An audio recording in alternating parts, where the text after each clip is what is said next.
L'Assemblée parlementaire du Conseil de l'Europe vient d'adopter votre rapport Les activités de l'Organisation de développement et de coopération économique en 2011 et 2012. Quelles sont les conclusions de votre rapport? D'abord, nous avons eu un débat qui a été extrêmement riche et je dois dire que le secrétaire général de l'OCDE nous a fait des réponses très engagées. Pour nous, l'essentiel, c'était de concilier, et c'est au fond les conclusions de mon rapport, le nécessaire redémarrage économique avec la confiance des marchés, bien entendu. L'économie, ça ne peut pas être dirigiste, mais en même temps, une solidarité avec ceux qui souffrent le plus dans la crise et qui, si on les laissait de côté, nous irions à l'encontre de l'esprit même du Conseil de l'Europe et nous menacerions nos démocraties. Donc c'est un enjeu qui est extrêmement important. Et c'est autour de cela que le débat a tourné. Bien sûr, on a évoqué quelques sujets qui font toujours débat, comme la taxe sur les transactions financières, mais je crois que nous en parlerons vendredi matin dans cette même assemblée.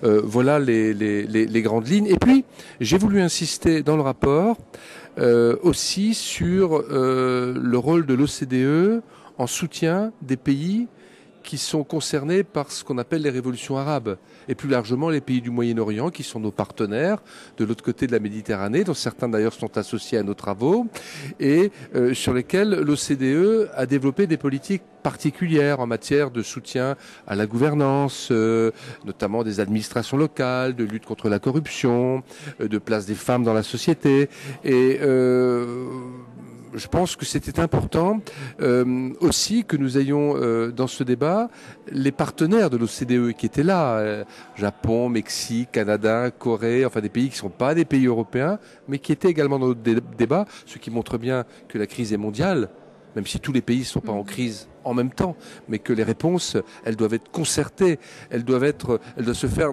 dans un esprit de loyauté au niveau mondial. Quelles sont les relations du Conseil de l'Europe et l'OSCE?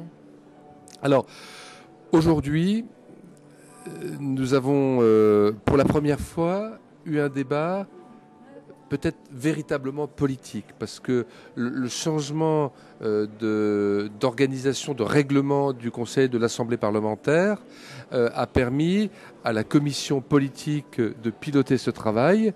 Et j'ai voulu, dans ce premier rapport de la nouvelle formule, insister sur la dimension politique. Bien sûr, l'économie est au cœur de la démarche. Mais il n'y a pas que l'économie. Il y a aussi l'influence des décisions que nous prenons au niveau politique, dans nos pays, dans nos organisations internationales.